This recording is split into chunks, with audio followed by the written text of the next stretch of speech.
Ma sœur enceinte a exigé mon appartement comme cadeau de naissance parce que je suis riche et stérile. Mais lorsque j'ai refusé, elle m'a pourri la vie, alors je l'ai expulsée, elle et son mari, et maintenant ils font face à la réalité. Je n'aurais jamais pensé être assise ici à écrire sur la façon dont ma propre sœur s'est retournée contre moi, mais je suppose que c'est ce qui arrive lorsque l'argent et la propriété entrent en jeu. Ils peuvent briser même les familles les plus unies. Je m'appelle Emma, et voici l'histoire de comment j'ai appris à mes dépens que parfois, les personnes que vous aidez le plus sont celles qui vous blessent le plus. En grandissant, nous n'étions pas riches du tout. Maman et papa travaillaient dur pour que nous n'ayons jamais faim, mais il ne restait pas grand-chose pour les extras. Lorsque ma sœur, Mélissa, est née, j'avais déjà 6 ans, et j'ai immédiatement ressenti ce besoin irrésistible de la protéger et de prendre soin d'elle. C'était peut-être parce que je pouvais voir à quel point nos parents étaient épuisés, ou peut-être était-ce juste l'instinct d'une sœur aînée. Quoi qu'il en soit, cela a façonné notre relation pendant les 20 années suivantes, ou du moins je le croyais. J'ai commencé à travailler comme serveuse au lycée. Le café n'était pas chic, juste un endroit local où les habitués venaient pour le café et les pancakes, mais les pourboires étaient corrects, et j'ai vite appris qu'un sourire et un bon service pouvaient faire une différence dans la somme que je rapportais à la maison.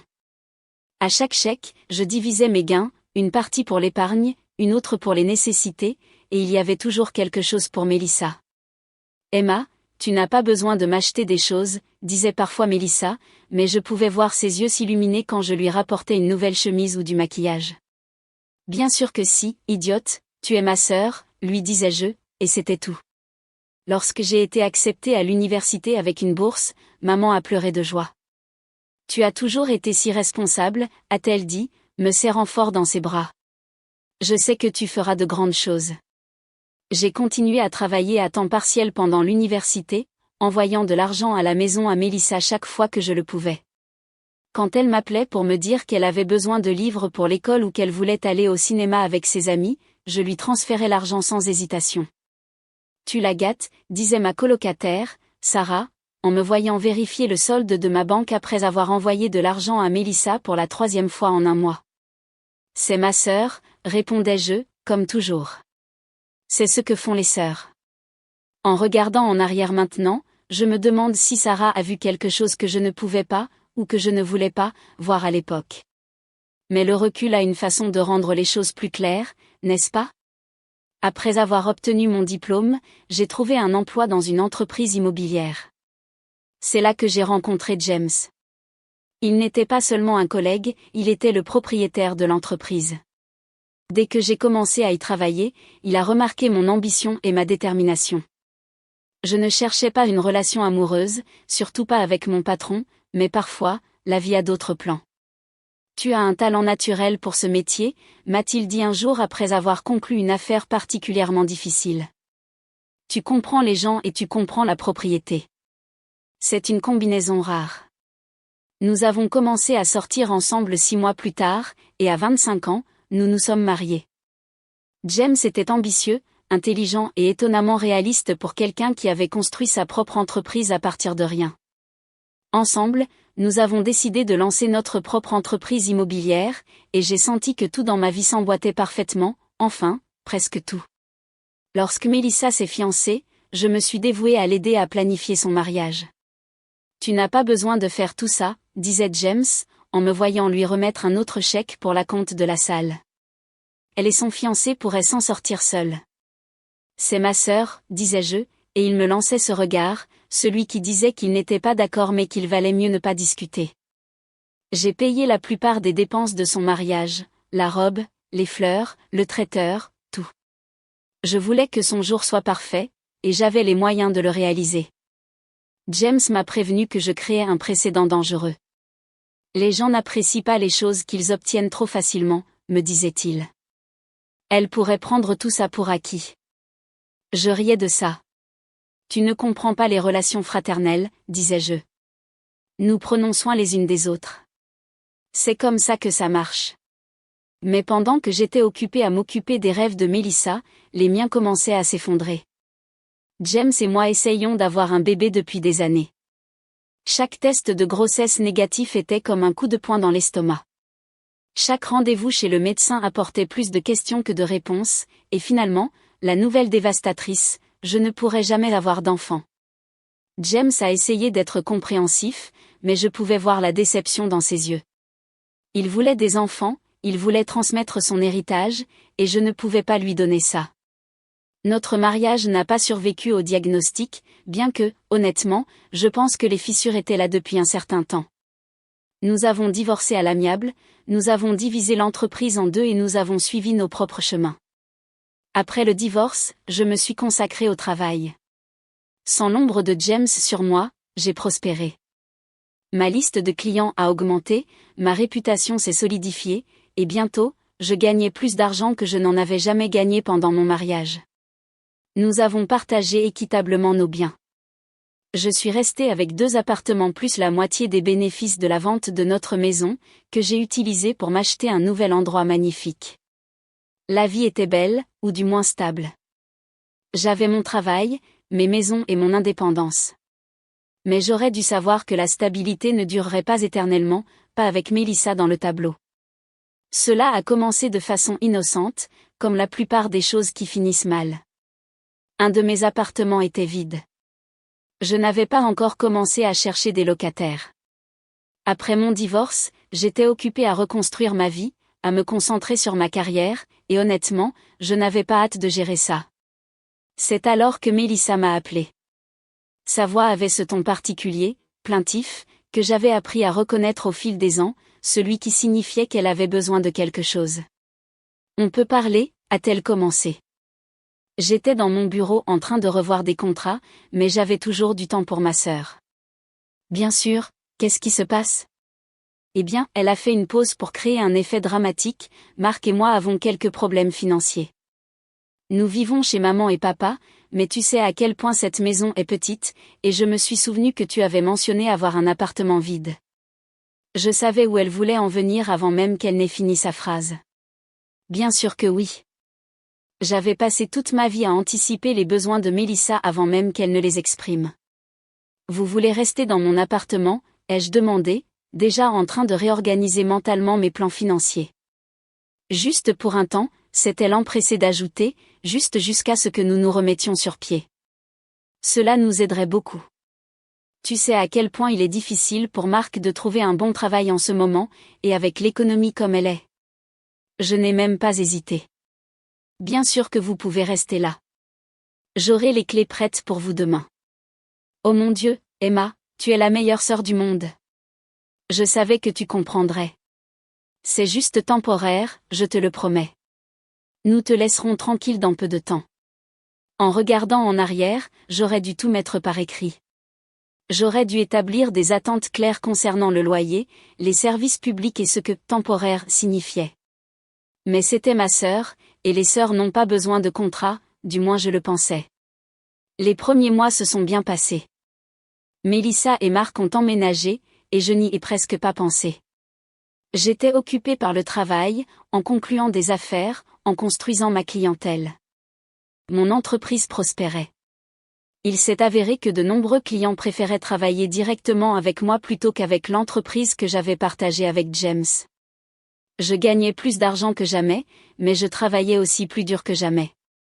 6 mois sont passés, puis 1 an, puis 2 ans. Mélissa et Marc étaient toujours dans mon appartement, et ils n'avaient pas payé un seul centime de loyer ou de service public. Je continuais à me dire que c'était correct. C'était ma famille, et je m'en sortais assez bien pour ne pas avoir besoin de l'argent. Mais quelque chose a commencé à me déranger, une petite voix au fond de ma tête qui ressemblait étrangement à James. Les gens n'apprécient pas les choses qu'ils obtiennent trop facilement. C'est lors d'un dîner du dimanche chez nos parents que tout a commencé à s'effondrer. Maman avait préparé son fameux rôti, et nous étions tous assis autour de la table comme nous l'avions fait des centaines de fois auparavant. La conversation coulait, tout le monde était détendu, et j'ai pensé que c'était peut-être le bon moment pour aborder le sujet. Et, Mel, ai-je dit, en essayant de garder ma voix décontractée. Je me demandais si tu pourrais commencer à contribuer aux factures de service public de l'appartement, juste les bases, eau, électricité, ce genre de choses. Le silence qui s'est abattu sur la table était immédiat et lourd. Vous auriez pensé que j'avais suggéré de vendre ses organes sur le marché noir. La fourchette de maman a heurté son assiette. Emma, a-t-elle exclamé, comme si j'avais prononcé une grossièreté à l'église. As-tu perdu la tête? J'ai regardé autour de la table, vraiment confuse par leur réaction. Je ne demande pas de loyer, juste les services publics. Ils y vivent depuis 2 ans. Je n'arrive pas à croire que tu me traites comme l'un de tes clients immobiliers. La voix de Mélissa tremblait, ses yeux étaient déjà remplis de larmes. Elle avait toujours été douée pour pleurer à volonté. Je l'avais vue perfectionner cette compétence depuis que nous étions enfants. Ta propre sœur. Ce n'est pas ce que je fais, et j'essayais d'expliquer, mais maman m'a interrompu. Les sœurs s'entraident, a-t-elle dit fermement, me lançant ce regard déçu que je n'avais pas vu depuis mon adolescence. Je ne t'ai pas élevée pour être aussi calculatrice. Papa était assis là, en train de pousser ses petits pois autour de son assiette, sans dire un mot. Il s'était toujours tenu à l'écart des conflits entre nous, sœurs, et apparemment, cela n'allait pas changer maintenant. D'accord, ai-je dit, sentant ma poitrine se serrer de frustration. Oubliez que j'ai mentionné ça. Continuez à y vivre gratuitement. C'est bon. Mais ce n'était pas bon, pas du tout. Quelque chose avait changé pendant ce dîner. Une ligne invisible avait été franchie. J'ai conduit jusqu'à la maison ce soir-là, les mains serrant le volant si fort que mes articulations sont devenues blanches, les mots de James résonnant à nouveau dans ma tête, les gens n'apprécient pas les choses qu'ils obtiennent trop facilement. Les semaines suivantes ont été tendues. Mélissa me parlait à peine, agissant comme si je l'avais profondément blessée en suggérant simplement qu'elle contribue au service public. Maman continuait à faire des remarques occasionnelles sur la loyauté familiale et l'amour fraternel, et je continuais à me demander si j'étais folle de penser qu'elle profitait de moi. Puis est arrivé le dîner qui a tout changé. Un autre dimanche, un autre repas de famille, mais cette fois, Mélissa avait une annonce. Je suis enceinte, a-t-elle souri, regardant autour de la table avec impatience. Oh, chérie, c'est merveilleux. Maman a sauté pour la prendre dans ses bras, tandis que papa souriait fièrement. Félicitations, ai-je dit, et je le pensais sincèrement. Malgré tout, j'étais heureuse pour elle. Je savais mieux que quiconque la valeur de la capacité d'avoir des enfants. Mais Mélissa n'avait pas fini. Elle s'est tournée vers moi, son expression soudainement sérieuse. Emma, on a besoin de parler de l'appartement. Qu'est-ce qu'il y a, ai-je demandé, bien que quelque chose dans son ton ait fait se contracter mon estomac. Eh bien, nous y vivons depuis des années, a-t-elle dit, sa voix prenant ce ton raisonnable qu'elle utilisait lorsqu'elle était sur le point de demander quelque chose de grand, et maintenant, avec le bébé en route, je pense qu'il est temps de le rendre officiel. Nous avons besoin de stabilité, tu sais. Je pense que tu devrais nous céder l'appartement. Pendant un instant, j'ai pensé que je l'avais mal entendu. Me céder mon appartement? Allez, Emma, a-t-elle dit, sa voix durcissant légèrement. Tu es célibataire, tu es riche et tu ne peux pas avoir d'enfant. À quoi te sert toute cette propriété de toute façon? Pense à ta future nièce ou neveu. Tu ne voudrais pas qu'ils aient un foyer sûr? J'ai regardé autour de la table, en attendant que quelqu'un, n'importe qui, souligne à quel point cette demande était absurde, mais maman et papa étaient simplement assis là en train d'acquiescer, comme si ce que Mélissa disait avait un sens parfait. J'ai quitté la maison de mes parents ce soir-là, abasourdi, à peine me souvenant du chemin du retour. Le lendemain matin, mon téléphone a commencé à vibrer avec les messages de Mélissa. C'était comme ouvrir les vannes de l'enfer. Tu es jalouse parce que je peux avoir des enfants et pas toi, disait le premier message. Je suis restée là à regarder l'écran de mon téléphone, mon café refroidissant dans ma main. D'autres messages ont suivi toute la journée. Tu as toujours été égoïste. Quel genre de femme ne peut même pas avoir d'enfants? Tu vas mourir seule avec tout ton argent et ta propriété. J'ai bloqué son numéro, mais elle a commencé à m'envoyer des messages sur les réseaux sociaux, chaque plateforme, chaque jour, implacable, comme une tempête qui ne passerait pas. Ma sœur, que j'avais aidée à élever, que j'avais soutenue dans tout, utilisait maintenant ma stérilité comme une arme contre moi. Écoute, ai-je essayé, en l'appelant un soir, en espérant raisonner avec elle. Il ne s'agit pas d'enfants ou de famille. Il s'agit de respect et de limites. Des limites, elle a ri, mais ce n'était pas le rire chaleureux dont je me souvenais de notre enfance. Tu veux parler de limites alors que tu essaies de laisser ta sœur enceinte sans abri? Je ne te laisse pas sans abri. Je ne vais tout simplement pas te donner mon appartement. C'est la même chose, a-t-elle dit sèchement. Si tu me donnes l'appartement maintenant, au moins il restera dans la famille. Ta nièce ou ton neveu pourrait en hériter. Ce n'est pas comme si tu avais tes propres enfants à qui le laisser. J'ai raccroché. Mes mains tremblaient tellement que je pouvais à peine tenir le téléphone. Ce soir-là, j'ai pleuré jusqu'à m'endormir pour la première fois depuis mon divorce. Mais Mélissa n'avait pas fini. Elle a commencé à m'envoyer des photos de bébés et de jeunes enfants tous les jours, beaux, en bonne santé, avec leur mère fière, des familles heureuses. Chaque image était comme un couteau qui se tordait dans mon cœur, et elle le savait. Finalement, j'ai appelé maman. J'avais besoin de quelqu'un de mon côté, quelqu'un qui dise à Mélissa qu'elle était allée trop loin. Maman, tu dois lui parler, ai-je dit, ma voix se brisant. Elle m'envoie des messages horribles. Elle utilise ma stérilité pour me blesser. Il y a eu une longue pause de l'autre côté de la ligne. Emma, a finalement dit maman, sa voix prudente et mesurée, tu dois être plus compréhensive. Mélissa est enceinte, ses hormones sont partout, et tu es la sœur aînée, celle qui réussit.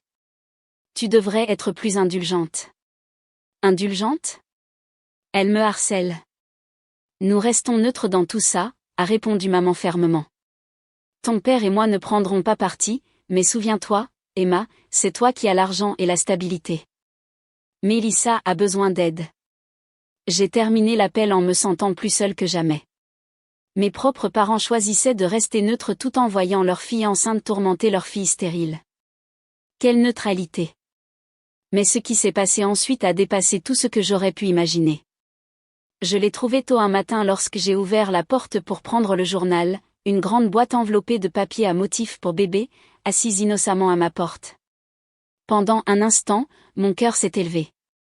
Était-ce la façon de Mélissa de s'excuser? Avait-elle réalisé combien elle m'avait blessée? J'aurais dû le savoir. À l'intérieur de la boîte se trouvait une poupée de bébé, mais pas le genre que vous donneriez à un enfant. Cette poupée avait été mutilée, ses membres en plastique tordus et brisés, son visage rayé et déformé.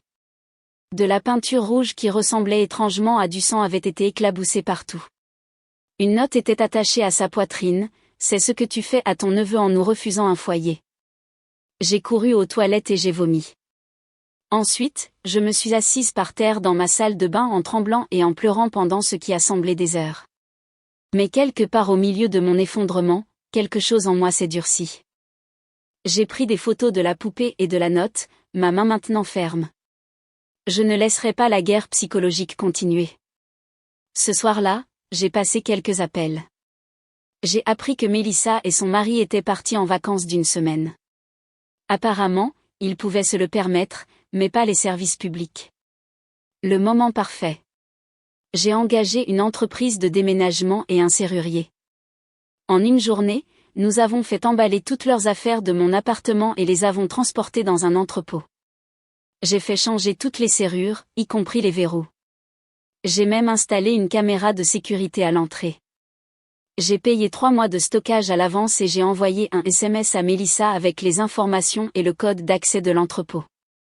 Ensuite, je l'ai bloqué partout, téléphone, email, réseaux sociaux, tout. Bien sûr, elle est apparue à ma porte dès son retour de vacances. Je pouvais l'entendre crier de l'intérieur de mon appartement avant même d'ouvrir la porte.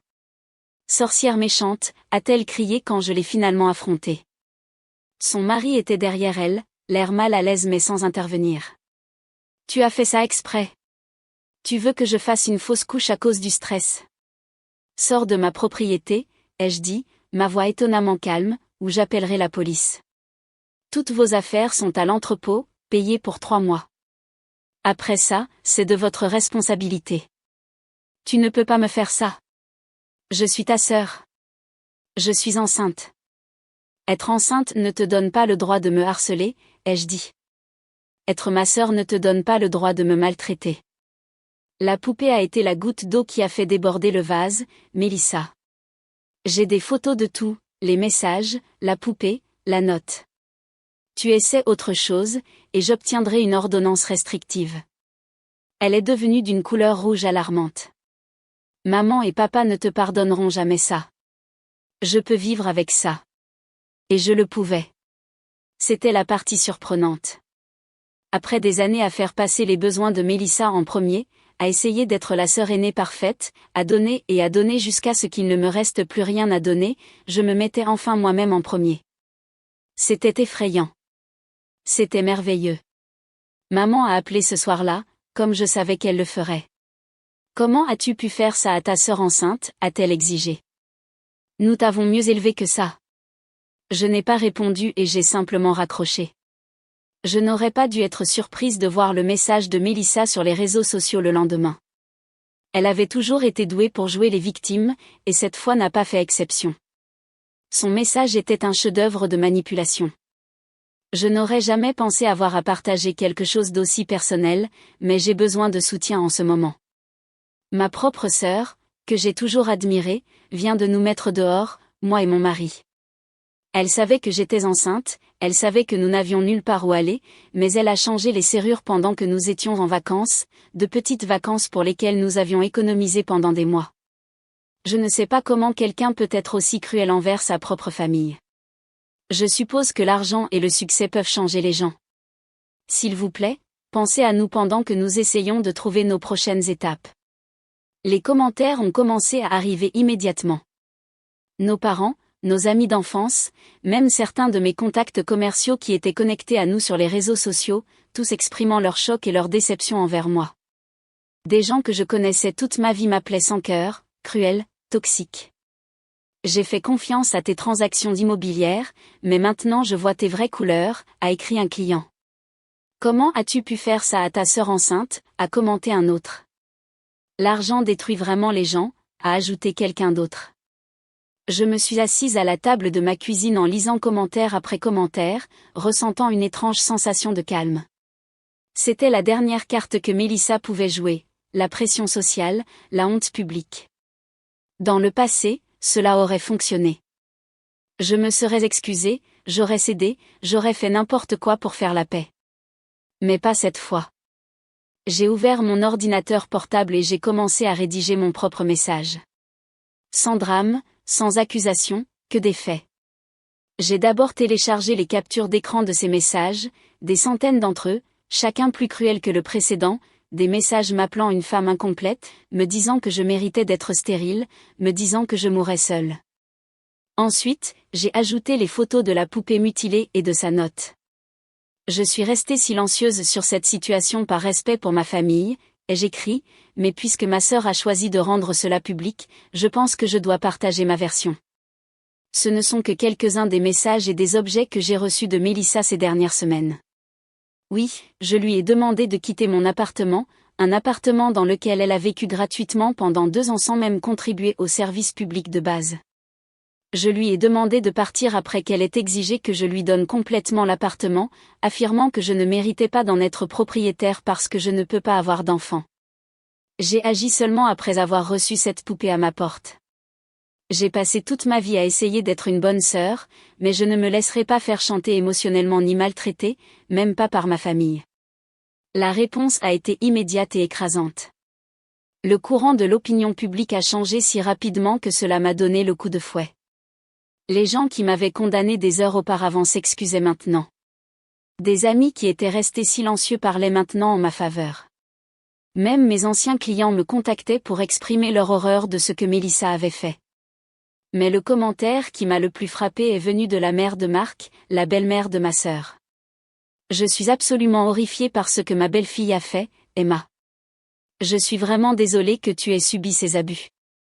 Mélissa, j'ai élevé mon fils mieux que ça, il ne resterait pas les bras croisés face à ce genre de cruauté. Nous allons avoir une discussion familiale sérieuse à ce sujet. 6 mois se sont écoulés depuis que tout s'est effondré, ou peut-être depuis que tout a finalement pris sa place, selon la façon dont vous le voyez. Maman m'a appelé le lendemain de la publication de mon message, en pleurant et en s'excusant.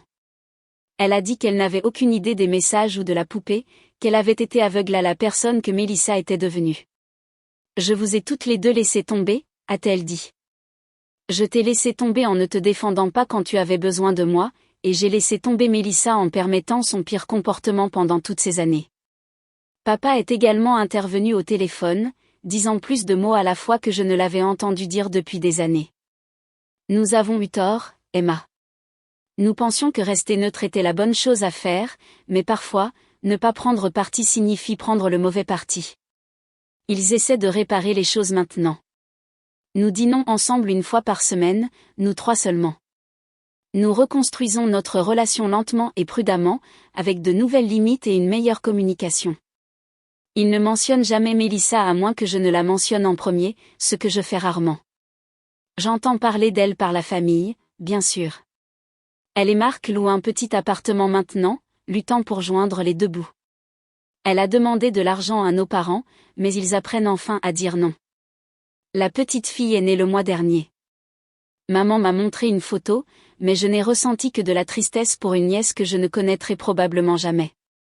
Certains membres de la famille pensent toujours que je devrais me réconcilier avec Mélissa pour le bien de la famille. Ils disent qu'elle regrette, qu'avoir le bébé l'a changée, qu'elle veut se racheter. Mais je me suis souvenu des paroles de James sur les gens qui n'apprécient pas les choses qu'ils obtiennent trop facilement, et je comprends enfin ce qu'il voulait dire. Il ne s'agissait pas seulement d'argent ou de propriété, il s'agissait de respect, de limites et d'estime de soi. J'ai loué l'appartement le mois dernier à un jeune couple qui me rappelle un peu moi-même quand j'ai commencé. Ils paient leur loyer à temps, prennent soin de l'endroit et ne cessent jamais d'exprimer leur gratitude d'avoir trouvé un si bel endroit. Parfois, la gentillesse des étrangers se sent plus authentique que l'obligation familiale. Mon entreprise se porte mieux que jamais. Il s'avère que lorsque vous cessez de laisser les gens vous épuiser avec des drames et du chantage émotionnel, vous avez beaucoup plus de temps et de concentration pour d'autres choses. Hier, j'ai reçu un autre message de Mélissa. Elle a trouvé un moyen de me contacter via un email professionnel. Elle a écrit qu'elle me manquait, qu'elle était désolée, qu'elle voulait que sa fille connaisse sa tante. J'ai lu le message 2 fois, puis je l'ai archivé sans répondre. Peut-être qu'un jour, je serai prête à avoir une relation avec ma sœur à nouveau, mais ce ne sera pas parce qu'elle a besoin de quelque chose de moi. Ce sera parce que nous comprendrons toutes les deux que l'amour ne doit pas avoir de conditions et que la famille n'est pas une excuse pour les abus. Pour l'instant, je me concentre sur la construction d'une vie qui me rend heureuse. J'ai appris que parfois, la chose la plus forte que vous puissiez faire est de vous éloigner, et parfois, la meilleure famille est celle que vous choisissez vous-même. Avant, je pensais qu'être une bonne sœur signifiait être toujours là, toujours donner, toujours pardonner. Maintenant, je sais que parfois, être une bonne sœur pour soi-même signifie savoir quand s'arrêter.